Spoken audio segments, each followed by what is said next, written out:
السلام علیکم ورحمۃ اللہ۔ اعوذ باللہ من الشیطان الرجیم، بسم اللہ الرحمن الرحیم۔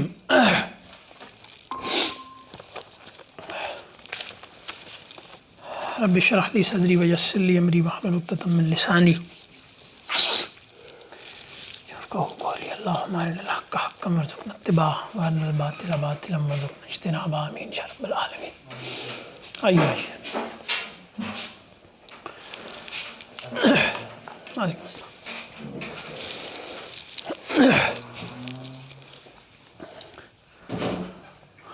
تشریف رکھیں۔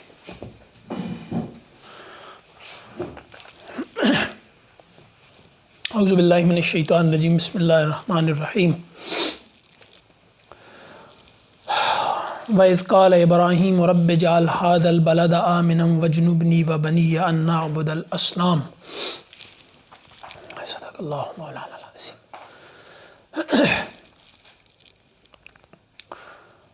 جو میں نے آیت پڑھی ہے، اس کا ترجمہ یہ ہے کہ وَإِذْ، اور جب، قال ابراہیم، کہا ابراہیم نے، رب اجعل، اے میرے رب، بنا، ھذا البلد آمنا، اس گھر کو امن کا، یعنی امن دینے والا، مبالغہ ہے کہ امن کا گھر بنا،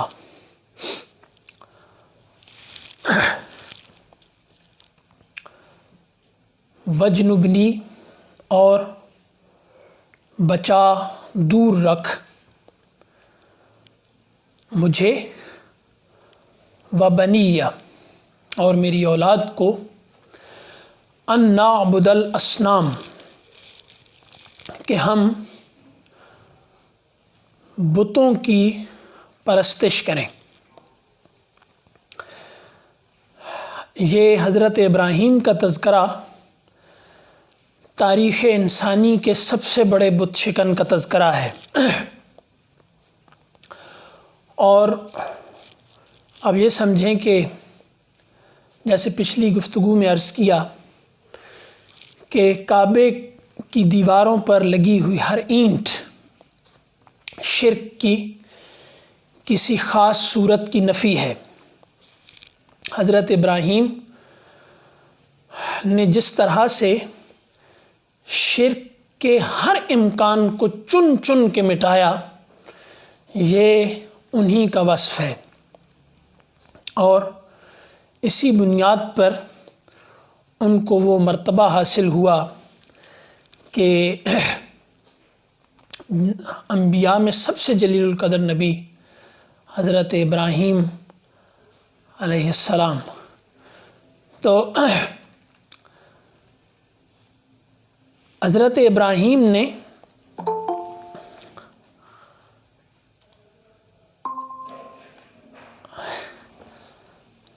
اللہ تعالیٰ سے دعا کی کہ اے اللہ، تو مجھے، اللہ تعالیٰ یہ کہہ رہے ہیں کہ یاد کرو جب ابراہیم نے، اور ابراہیم کا تعارف قرآن میں اللہ تعالیٰ نے حضرت ابراہیم کا بہت ہی تفصیل سے کروایا۔ حضرت ابراہیم نے اللہ تعالیٰ سے دعا کی۔ نبی کی دعا نبی کو بالکل اس طرح سے ظاہر کرتی ہے جس طرح، بلکہ اس سے زیادہ، یہ موازنہ نہیں ہے لیکن ویسے سمجھنے کے لیے کہ نبی کی دعا کیا ہوتی ہے۔ نبی کی دعا بالکل اسی طرح سے، پھر میں کہہ گیا اسی طرح سے، لیکن میں عرض کر رہا ہوں کہ یہ سمجھانے کے لیے ہے کہ جیسے سرمایہ داروں اور مالداروں کا مال انہیں ظاہر کرتا ہے کہ کس کے پاس کتنا مال ہے، تو نبی کی دعا جو ہوتی ہے وہ نبی کا کل تعارف ہوتا ہے۔ ویسے بھی آدمی کی دعا جو ہوتی ہے وہ آدمی کا تعارف ہوتا ہے، لیکن نبیوں کی دعائیں خاص کر پورے کا پورا جو اظہار نبی اپنا کرتا ہے، اپنی ابدیت کا، وہ اپنی دعا میں کرتا ہے۔ تو حضرت ابراہیم نے اللہ سے دعا کی کہ اے میرے پروردگار، تو اس گھر کو، اس شہر کو امن والا بنا، یعنی مکہ کو، یہ جو مکہ کا شہر ہے اس کو امن کا شہر بنا دے۔ حضرت ابراہیم کی زندگی کو اگر آپ دیکھیں تو آپ کو یہ لگے گا کہ امن کا کوئی تصور بھی محال ہے صورت پرستی یا شرک کے کسی امکان کے ساتھ۔ تو جب حضرت ابراہیم کہہ رہے ہوں کہ یا اللہ اس گھر کو امن کا گھر بنا، تو اس کا مطلب یہ ہوگا کہ اس گھر کو شرک سے پاک کر دے، ورنہ حضرت ابراہیم تنہا تھے، اکیلے تھے، اور ہر نبی آغاز میں اکیلا ہوتا ہے، دنیاوی اسباب کے حوالے سے اور بظاہر اکیلا اور کمزور ہوتا ہے، وہ پھر باطل کو مسلسل پسپا کرتا ہے اللہ کی مدد کے ساتھ۔ تو حضرت ابراہیم نے اس ماحول میں جس طرح سے اسے جگہ جگہ پر چیلنج کیا، وہاں پر بت توڑے، وہاں پر اپنے قبیلے، خاندان، تمام لوگوں کے ساتھ اکیلے بھیڑ گئے، تو اب وہ امن کی خواہش کمزوری کے ساتھ نہیں تھی، امن کی خواہش اپنے عقیدے اور اپنے بنیادی ترین موقف اور اپنے تمام شخصیت کا جو مرکز تھا، یعنی خدا سے تعلق، اس سے دستبرداری کی صورت میں امن کی خواہش نہیں تھی۔ وہ یہ تھا کہ اے اللہ تو اسے امن کا گھر بنا، یعنی اسے شرک سے پاک کر دے۔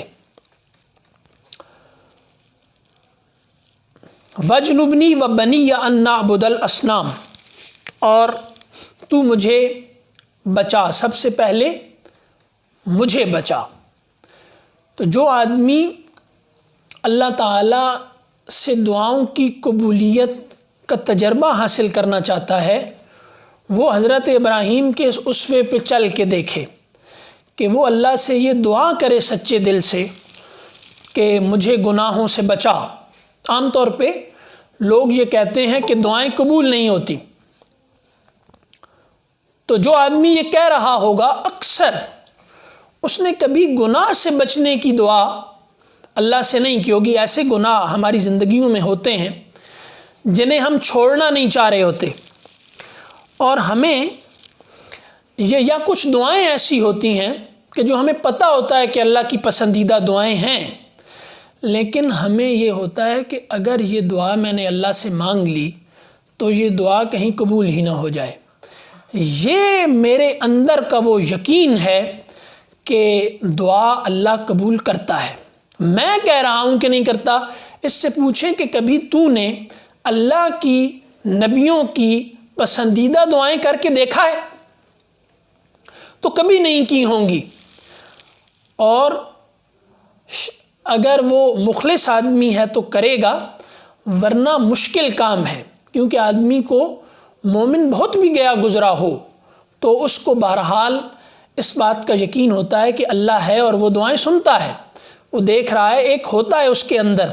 تو اس سے فائدہ اٹھا حضرت ابراہیم نے سب سے پہلا کام کیا کیا کہ مجھے بتوں کی پرستش سے بچا۔ خود بچنا اپنے بس پر اور اپنے زور سے، یہ بت پرستی سے بچنا، صورت پرستی سے بچنا، یہ محال ہے۔ بت جس کو صنم کہا، یہاں کہا نا کہ ان نعبد الاصنام، اصنام میں اور اوثان میں ایک فرق ہے۔ اصنام وہ ہوتے ہیں جو انسانی صورت پر بنائے جاتے ہیں، اور اوثان اس کے علاوہ بھی ہوتے ہیں۔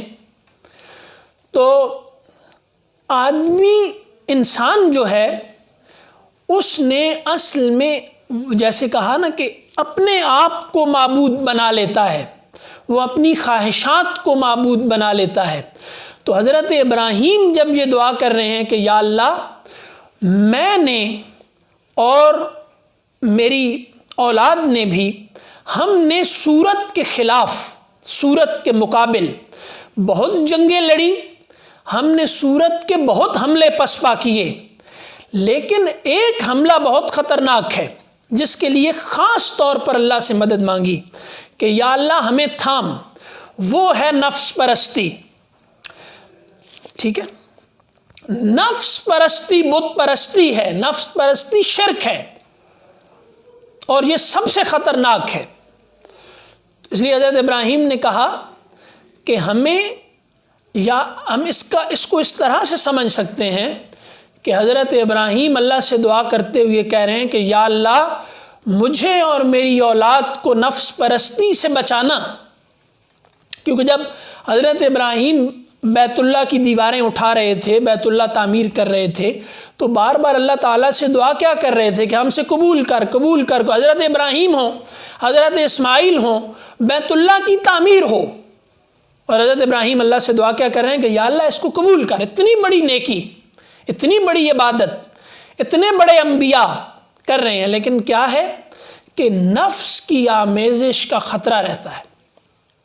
تو انہوں نے کیا فرمایا کہ یاد کرو جب ابراہیم نے، وَإِذْ قَالَ ابراہیم، اب اس ابراہیم میں بڑا زور ہے کہ جب ابراہیم نے کہا کہ یا اللہ اس گھر کو شرک سے پاک کر دے، اس گھر کو شرک کا ٹھکانہ نہ بننے دینا، کیونکہ امن کا کوئی تصور شرک کے ساتھ ممکن نہیں، سب سے بڑا فتنہ شرک ہے۔ اور میں پھر عرض کر دوں کہ اس شرک کو اس طرح سے سمجھنا چاہیے کہ اب اصنام کا ترجمہ یا ترجمانی یا اس کی تفہیم بڑے اہل علم میں کچھ نے یہ بھی کی ہے کہ یہ درہم اور دینار ہیں، مال ہے۔ ٹھیک ہے، تو آدمی کا نفس اگر کہیں بہت زیادہ لپکتا ہے تو سب کمپرومائز جس پہ کرنے کو تیار ہو جاتا ہے، خود وہ مال ہوتا ہے۔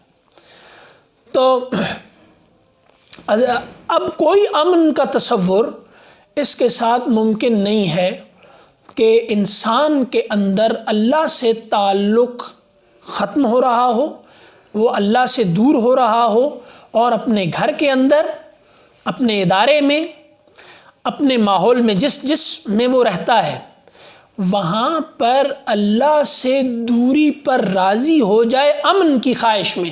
ابراہیمی نظر سے آپ اگر دیکھیں تو شرک فساد ہے۔ اللہ نے کہا کہ الفتنہ تو اشد من القتل، شرک قتل سے بھیانک شے ہے۔ تو امن قائم کرنے کے لیے اگر شرک کو ختم کرنے کے لیے اگر جان بھی لینی پڑے تو دین اس سے دریغ نہیں کرتا۔ جیسے دوسری جگہ پہ کہا نا کہ قصاص میں حیات ہے، تو یہاں کہا اصل میں یہ جا رہا ہے کہ قتل کو قتل روکتا ہے، قتل کو روکنے والی شے قتل ہے۔ تو امن کی کوئی بھی خواہش اپنے موقف سے دستبردار ہو کر کمزوری ہے، اور ابراہیمی اسوہ اس کی نفی کرتا ہے۔ ٹھیک ہے، تو حضرت ابراہیم نے سب سے پہلے کیا کہا کہ مجھے بچا، کس سے؟ نفس پرستی سے۔ اور شاید نفس اللہ کے مقابلے میں آ جانے والی سب سے بڑی شے ہے، جیسے حضرت مولانا روم نے کہا جیسے کہ نفس ما ہم کم ترز فرعون نیست، او را اون ای را اون نیست، میرا نفس فرعون سے کم نہیں ہے، یہ بھی اس وجود کی سلطنت پر خدائی کا دعویٰ کرتا ہے کہ مرضی میری چلے گی۔ جیسے فرعون دعویٰ کرتا تھا کہ اس مٹی پر حق میرا ہے حکومت کا، ایسے ہی نفس یہ دعویٰ کرتا ہے کہ اس مٹی پر حق میرا ہے حکومت کا۔ تو سب سے پہلے حضرت ابراہیم نے، جو وہ آدمی بھی جھوٹا ہے جو اولاد کی نیکی کے لیے دعائیں کرتا رہے اور خود کچھ نہ کرے، اور وہ آدمی بھی جھوٹا ہے جو خود کو ٹھیک کرتا رہے، اولاد کی کوئی پرواہ نہ کرے، اور یہ دونوں چیزیں ہمارے ہاں کثرت سے پائی جاتی ہیں۔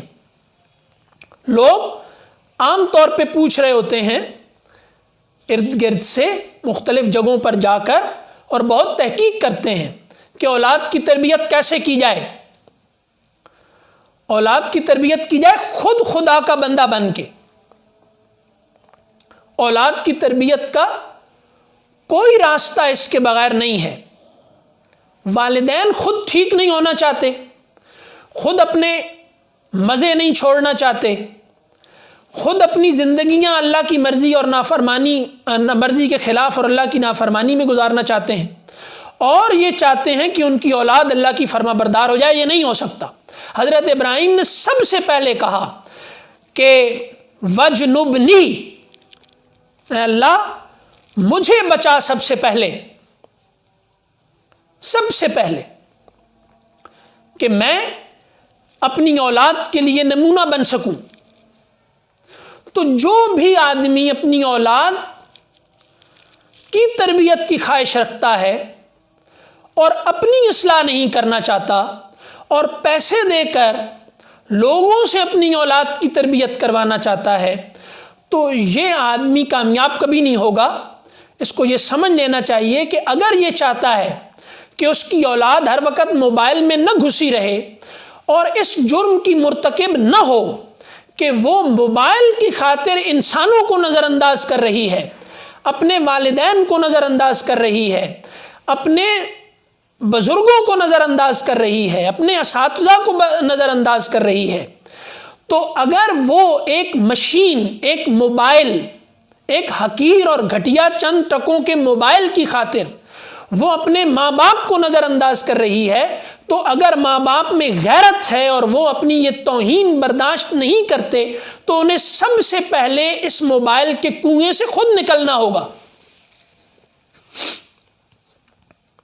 یہ ہر ایک کا تجربہ ہے کہ وہ ان گیجٹس میں اس طرح گھسا ہوتا ہے جیسے اس آدمی کو وہاں سے نکالنا کنویں سے نکالنے کے برابر ہے۔ تو اگر یہ چاہتے ہیں ہم کہ ہماری اولاد میں حیا پیدا ہو تو اپنی نظر میں حیا پیدا کرے، اولاد سخی ہو، اپنے ماں باپ پر خرچ کرے، اپنے کنبے قبیلے پہ خرچ کرے، اپنے دوستوں پہ خرچ کرے تو سخی بنے۔ جو آدمی چند ٹکوں کے، چند دھیلوں کے موبائل کی خاطر 4-4 گھنٹے مارکیٹوں میں گھوم کر وہاں پر 100-50 روپے کا لین دین کرتا ہے، وہ آدمی اولاد کو کیا پیغام دے رہا ہے؟ اور نماز کی اس کو کوئی فکر نہیں کہ مال قیمتی ہے، اصل میں نماز چھوٹ جائے کوئی پرواہ نہیں، قرآن کی تلاوت نہیں ہو رہی گھروں میں کوئی پرواہ نہیں، قرآن نہیں پڑھا جا رہا، گرد جم گئی ہے قرآن پہ کوئی پرواہ نہیں۔ لیکن اگر سکریچ ہلکا سا پڑ گیا گاڑی پر، موبائل کی سکرین پر، کوئی ایسی چیز جس میں مال خرچ ہوا ہے، اس کا اگر کہیں سے کونا بھی ہل گیا تو پہلی دفعہ تو اس وقت اولاد کو شاید اپنے والدین کے معاملے میں انکینی ہوتا ہے، انہیں بالکل لگتا ہی نہیں کہ یہ میرے ماں باپ ہیں، یہ تو کوئی اور ہیں، اندر سے کوئی چھپا ہوا آدمی نہیں کہنا چاہیے اس کو، اندر سے چھپی ہوئی کوئی چیز اچانک باہر آ جاتی ہے۔ تو کیا کہا؟ پہلے مجھے بچا۔ جو خود نہیں بچنا چاہتا اور اپنی اولاد کو بچانا چاہتا ہے، یہ دھوکے باز آدمی ہے۔ جو گالیاں دے کر اولاد سے کہے کہ گالیاں مت دو، وہ آدمی اولاد کی تربیت کر سکتا ہے؟ یعنی وہ اس لیے گالم گلوچ کر رہا ہے کہ تم گالیاں دیتے ہو، یہ کرے گا تربیت؟ اس سے تربیت ہوگی؟ تو اب کہنے کا مطلب یہ ہے کہ جس اولاد کی تربیت چاہتے ہیں کوئی پیسے لے کر آپ کی اولاد کی تربیت نہیں کرے گا. ٹھیک ہے؟ اولاد کی تربیت والدین کرتے ہیں، اور والدین کو اپنی ذمہ داری اس طرح پوری کرنی ہے کہ جس سے تم، بلکہ بڑوں کو، والدین کو چھوڑ دیں، جو بھی بڑے ہیں ان کو خود نمونہ بننا پڑے گا، تب یہ ممکن ہے. ورنہ، اور اگر وہ کہتے ہیں کہ یہ نہیں ہو سکتا تو پھر وہ اپنے چھوٹوں سے دستبردار ہو جائیں، ان سے کوئی توقع نہ رکھیں. پھر اس کے بعد کیا ہے؟ وَبَنِيَّ. پھر کیا کیا؟ پھر اس کے بعد کیا کہا کہ مجھے اور میری اولاد کو بچا. تو ایک قسم انسانوں کی وہ ہے کہ جو ایک خاص عمر میں آ کر وہ مسلمان ہو جاتے ہیں، خاص عمر میں آ کر مسلمان ہو جاتے ہیں، لیکن یہ چاہتے ہیں کہ ہماری اولاد بھی جب ہماری عمر میں پہنچے تو بے شک مسلمان ہو جائے. اگر ابھی یہ مسلمان ہو گئی، اللہ کی سننے لگ گئی، تو یہ تو کسی کام کی نہیں رہے گی. لہذا ہم نمازیں پڑھ رہے ہیں، روزے رکھ رہے ہیں، اور ہماری یہ جو اولاد ہے یہ ابھی بہرحال دنیا داری کرے. ایک وقت آئے گا جب یہ اس کے دانت سارے ٹوٹ جائیں گے، تو پھر یہ شکار سے اور درندگی سے توبہ کر لے تو پھر بہت اچھا ہے، پھر ٹھیک ہے. لیکن جب تک دانت ہیں، دانت سلامت ہیں، تو اس وقت تک تو درندگی کو نہیں چھوڑنا چاہیے. دانت پھر اللہ نے کیوں بنائے ہیں؟ تو اپنی اولاد کے بارے میں ایک، یعنی دونوں رویے ہیں. ایک یہ کہ والدین چاہتے ہیں کہ اولاد ٹھیک ہو جائے، خود نہیں ٹھیک ہونا چاہتے. دوسرا یہ ہے کہ ہم خود ٹھیک ہو گئے بڑھاپے میں آ کے، وقت پیری گرگ ظالم می شود، وہ کیا ہے؟ پرہیزگار. تو وہ بھیڑیا جوانی کا وہ بڑھاپے میں آ کے اللہ اللہ کی ضربیں لگانے لگ گیا ہے. تو اب وہ یہ نہیں چاہتا کہ اس کی اولاد نیک ہو جائے. میں، آپ بھی ایسے لوگوں کو ضرور جانتے ہوں گے کہ جن کے گھروں میں شرعی پردہ نافذ ہے، لیکن وہ یہ چاہتے ہیں کہ ان کے بیٹے اوباش ہونے چاہیے، اور اگر ان میں یہ چیز انہیں نظر نہ آئے تو یہ چیز والدین کے لیے ڈپریشن کا سبب بنتی ہے. کتنے ہی نوجوانوں نے آ کر یہ بات بتائی کہ ہمارے والدین ہماری عزت، غیرت، ہر چیز پر کمپرومائز کرنے کے لیے تیار ہیں، لیکن اپنے کچھ من گھڑت قسم کے اور سوسائٹی کے لادے ہوئے معیارات کو ترک کرنے پہ تیار نہیں ہیں. یہ والدین کیا ہیں؟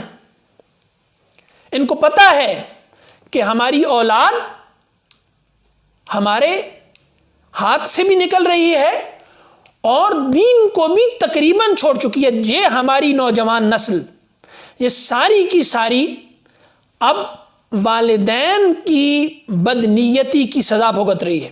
حضرت ابراہیم نے کیا کہا؟ وَبَنِيَّ أَن نَعْبُدَ الْأَصْنَامَ، کہ اے اللہ مجھے اور میری اولاد کو. تو دونوں چیزیں یہاں پہ ہیں، خود بھی ٹھیک ہونا ہے اور اولاد کو بھی ٹھیک کرنے کی خواہش رکھنی ہے. یعنی بڑوں نے بھی ٹھیک ہونا ہے، چھوٹوں نے بھی ٹھیک ہونا ہے، دونوں نے. تو ابراہیمی اسوہ یہ ہے. ٹھیک ہے جناب. تو اب جیسے ایک بات اس میں ٹائم ہے تو میں ایڈ کر دیتا ہوں کہ حضرت ابراہیم نے جو یہ کہا کہ اس کو امن کا گھر بناؤ، یا اللہ اس کو امن کا گھر بناؤ، تو بیت اللہ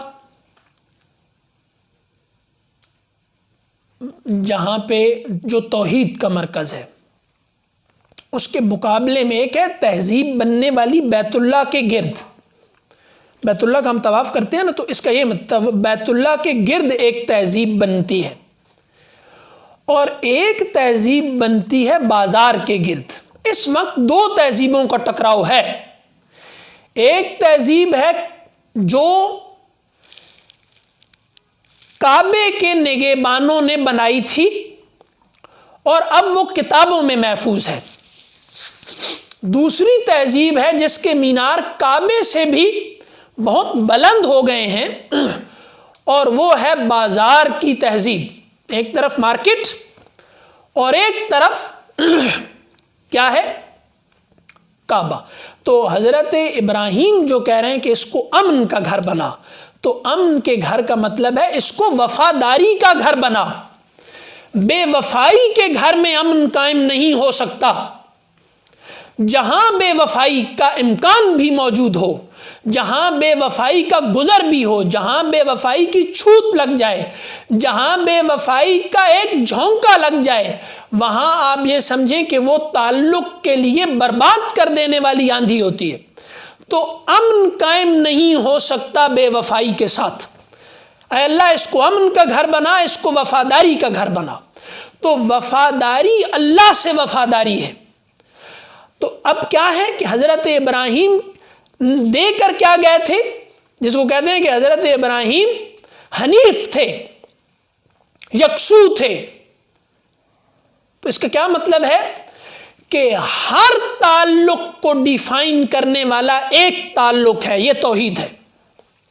ایک سول ڈیفائنر ہے، ایک میٹا نیریٹو ہے، ایک جس کی بنیاد پر سب کچھ ڈیفائن ہوگا، وہ ہے اللہ۔ اس کی بنیاد پر امن قائم ہوگا، اور امن کی ضد انتشار اور انارکی ہے۔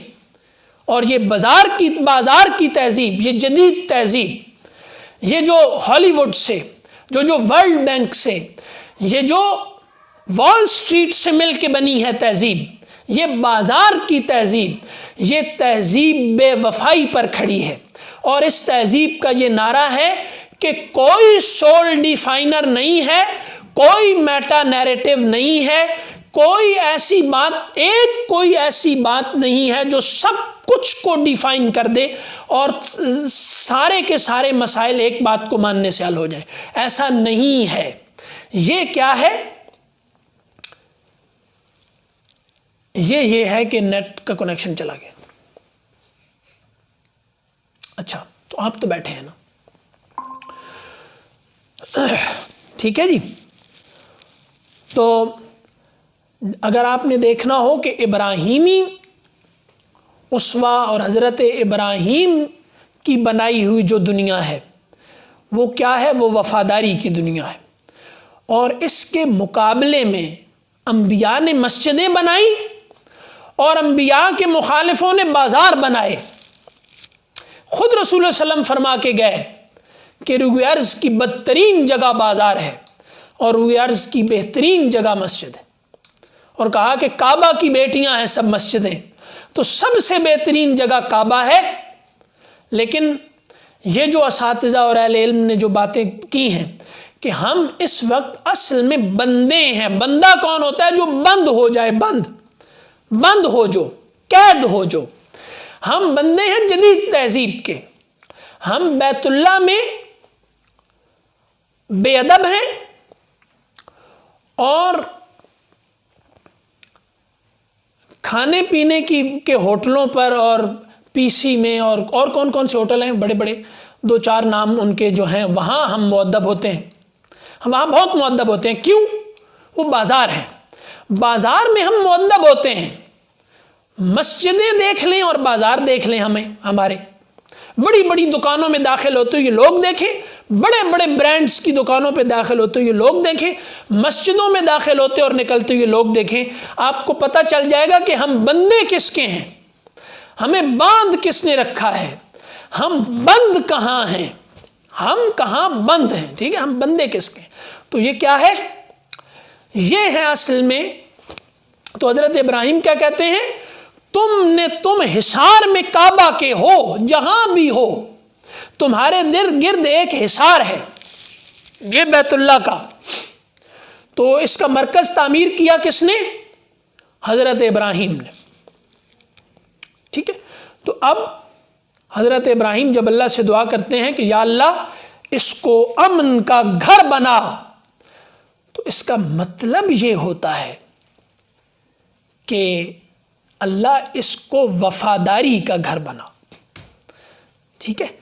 تو مسلم تہذیب جس میں یہ تمام انبیاء کی محنتیں ہیں یہ وفاداری پہ کھڑی ہے، اور جدید تہذیب یہ بے وفائی پہ. بے وفائی اصطلاح ہماری ہے لیکن اس کو وہ ڈس اون نہیں کریں گے، یہ الزام نہیں ہے. یعنی ایسا نہیں کہ اگر یہ کہا جائے کہ وہ بے وفائی پہ کھڑی ہوئی تہذیب ہے تو اگر ان کی اصطلاح میں ویرائٹی پہ کھڑی ہوئی ہے یہ وغیرہ جو بھی کہہ لیں آپ، تو وہ اس کو ڈس اون نہیں کریں گے. جناب ثاقب صاحب فرمائیے. بصوت الرفیع. السلام علیکم. السلام جناب. ہاں جی، کوشچن ریلیونٹ ہے اس ٹاپک سے تھوڑا سا، تو میں اجازت ہے تو کر لوں؟ آپ کا سوال ریلیونٹ ہو ہی نہیں سکتا، اس میں بہت ڈیپ ریلیونسی ہوگی. ہاں اچھا سر، وہ میں یہ جاننا چاہتا ہوں کہ جیسے لاسٹ ایئر بھی یہ چلا، انہوں نے یہ جو پینڈیمک پھیلا کووڈ کا ابھی بھی ہے، کہتے ہیں بڑی احتیاط کرے، یہ کرے وہ کرے، کچھ لوگوں کو ہو بھی رہا ہے. تو اب یہ کہ جیسے انہوں نے لاسٹ ایئر بھی کیا کہ جی مسجدوں میں فاصلہ کر لیں، یہ کر لیں وہ کر لیں، ہمارے لیے یہ کتنا ضروری ہے گورنمنٹ کی بات ماننا، یا جو انتظامیہ مسجدوں کی یا کیا؟ تو یہ اگر اتنا سیویئر ہے تو انہوں نے دریاں بریاں اٹھائی نہیں ہوئی، تو پھر بندہ دو نماز پڑھنی شروع کرتے، کیا کرے؟ ان کو 100% فالو کرنا ہے، کیسے کرنا ہے؟ گورنمنٹ کے جو معاملات ہیں ان کو اوبے کرنا ہے کہ نہیں؟ پھر مسجد میں جانا ہی جانا ہے ہر صورت. دیکھیں، دو اس میں ان صاحب بھی ہمارے بیمار ہوئے ہوئے. اچھا مجھے نہیں پتا بالکل بھی، میں آج ہی انہیں کال کرتا ہوں. اچھا مجھے علم نہیں تھا. اللہ تعالیٰ ان کو بیمار ہوئے ہوئے ہیں، اسی وجہ سے میں یہ سوال بھی کر رہا ہوں کہ جی ساتھ میں ان کی والدہ بھی بیمار ہیں. اللہ تعالیٰ ان کو خیریت سے رکھے اور ان کو جلد صحتیاب کرے. دعا خیر میں سر ذرا جی آپ سب لوگ بھی آ جائیں. جی اللہ تعالیٰ انہیں صحت دے.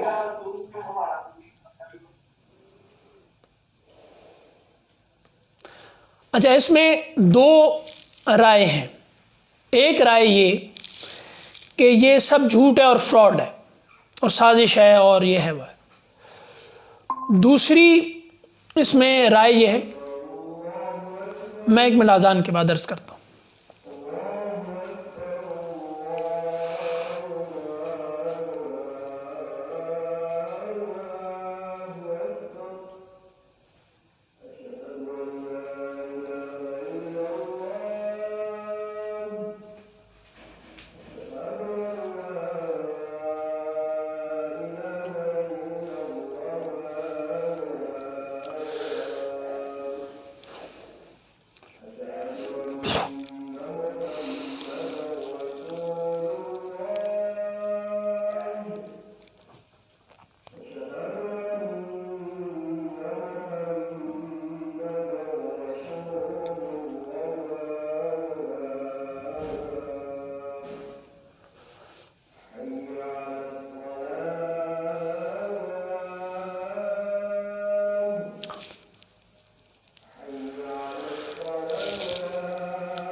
جناب، تو ایک رائے اس میں یہ ہے کہ یہ سب جھوٹ ہے اور یہ مین میڈ ہے، اور یہ اس میں کوئی جینیٹک انجینئرنگ ہوئی اور اس میں موڈیفیکیشن ہوئی اور اس میں فلاں ہوا، اور یہ ایک پوری یعنی جس کہتے ہیں نا کہ یہ جو کنسپریسی تھیریز ہیں یہ بہت زیادہ بکتی ہیں ہمارے ہاں، اور یہ بہت زیادہ جو بکتی ہیں تو یہ بھی ہمارے ایک خاص ذہنی رجحان کی عکاسی ہے، اس پہ ابھی نہیں جا رہے ہم کیونکہ یہ بات ادھر ہی رہ جائے گی، پھر وہ ادھر چلی جائے گی۔ دوسری بات اس میں یہ ہے کہ کسی بھی جو ایکسپرٹ دنیا میں مانے جاتے ہیں، جو ماہرین ہیں اس کے، ان کی رائے اس کے بارے میں یہی ہے کہ یہ ایک مصیبت ہے، یہ ایک تکلیف ہے، اور یہ جیسے بڑے بڑے امراض تاریخ انسانی میں آتے رہے یہ بھی آئے ہیں، ان کی کوئی ٹائمنگ اس طرح کی ہو سکتی ہے کہ کچھ چیزیں آپ اس کے کہیں کہ یہ پوسٹ کرونا ورلڈ ہے یا پوسٹ بریگزٹ ہے یا کیا ہے، تو اس میں مہاجرین کا مسئلہ بھی ہے اور وغیرہ وغیرہ بہت ساری چیزیں اس میں لوگ ڈالتے ہیں، تو وہ ہوتا ہے اس طرح کہ پھر اڑ گیا اس کا کنیکشن کیوں اڑ رہا ہے؟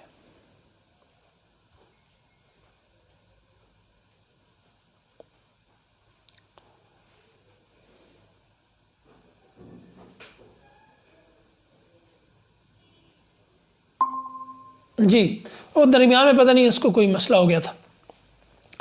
تو سب سے بہتر طریقہ جو ہے وہ یہ ہے کہ کسی بھی میدان میں اس کے ماہرین کی بات مانی جائے گی۔ یہ خود رسول اللہ علیہ وسلم کے اسوہ سے ظاہر ہے کہ آپ نے جب کھجوریں لگانے کی بات کی تو اس وقت صحابہ نے کچھ پھر آ کے گزارش کی، تو آپ صلی اللہ علیہ وسلم نے ان کو کہا کہ آپ اپنے تجربے سے فائدہ اٹھائیں، جیسے کر رہے ہیں آپ اس طریقے سے اس کو کریں، کیونکہ میں اس میدان میں کام کرنے کے لیے آیا ہوں کہ جہاں پر غلطی کا کوئی امکان جو ہے وہ بہت مہلک ثابت ہو سکتا ہے۔ تو یہ جہاں پر آپ ہیں تو یہاں پر غلطی اگر اونچ نیچ ہو بھی جائے تو اس سے کوئی بڑا نقصان نہیں، جان ہی چلی جائے گی، کوئی بڑا نقصان تو نہیں ہوگا نا۔ یعنی نبی تو کہ ہاں تو جان جانا تو کوئی مسئلہ ہی نہیں، نبی کے ہاں تو ایمان جانا مسئلہ ہے، تو جہاں پر کوئی رسک نہیں لیا جا سکتا تو نبوی انداز سے ہم بات کو اگر اس کی تفہیم کی کوشش کریں تو یہ ہے۔ اب ماہرین کی رائے ہر میدان میں، یہ جو ہمارے یہاں نا کہ ہر آدمی ہر چیز کا ماہر بنا پھرتا ہے، ہمارے پنجابی میں کہاوت ہے جنی کھڑی مختار کا بخت اشارے نہیں، یعنی ہر ایک لونڈا لپاڑا جب فن خواں بن جاتا ہے تو یہ شہر کے لیے ایک آفت ہے، تو ایک بڑا غنڈہ یا بدماش ہونا تو وہ سب کو دبا کے رکھتا ہے، تو یہ جو ہر کوئی بازو جو ہے وہ اوپر کر کے اور گریبان کھول کے اور جو نعرے مار رہا ہوتا ہے تو اس سے مصیبت آتی ہے۔ تو یہاں اب یہ ہے کہ یہ ہر کوئی ایک ماہر اور اس پہ اتھارٹی اور یہ بنا ہوا، ہر آدمی کی ایک فیلڈ ہوتی ہے، کسی سینئر اور سنجیدہ آدمی کی رائے ایسی نہیں ہے کہ احتیاط نہ کریں اور اس کی جو احتیاطی تدابیر ہیں وہ اختیار نہ کریں، یا اس معاملے میں حکومت کا ساتھ نہ دیں، یا یہ کوئی سازش ہو رہی ہے یا کوئی دین کے خلاف سازش ہو رہی ہے، تو یہ سب کچھ لوگ نکال لیتے ہیں۔ وہ بادل دیکھتے تھے لوگ تو اس میں سے جن پریاں بھوت نکال لیتے ہیں، چاند سے بڑھیا نکال لی، تو یہ نکالتے رہتے ہیں۔ اب عرض کرنے کا مطلب یہ ہے، جو بات لمبی ہوتی جا رہی ہے اور اس کا بھی موقع بھی نہیں، کہ ماہر کی بات کسی بھی میدان میں ماہر جو اس کے ہیں ان کی مانی جائے گی۔ بس میں ڈاکٹر سے بھی اختلاف کرنے جا رہا ہوں، وکیل سے بھی اختلاف کرنے جا رہا ہوں نیٹ سے دیکھ کر، ٹھیک ہے جی، میں عالم سے بھی اختلاف کرنے جا رہا ہوں ہر جگہ۔ آئنسٹائن کا ایک میدان ہے اس میں اس کی بات مانی جائے گی، مولانا مودودی کا ایک میدان ہے اس میں ان کی بات مانی جائے گی، تقی عثمانی صاحب کا ایک میدان ہے اس میں ان کی بات مانی جائے گی، اور ہود بھائی کا ایک میدان ہے جناب کا، تو اس میں اگر ان کی رائے کی کوئی اہمیت ہے تو ان کے میدان میں ان کی ایک رائے مانی جائے گی۔ تو ہر آدمی اپنے دائرے میں اس کی بات کی وقت ہے، اور اس کے دائرے میں اس کی بات کی وقت کا فیصلہ اس میدان کے اہل علم کرتے ہیں۔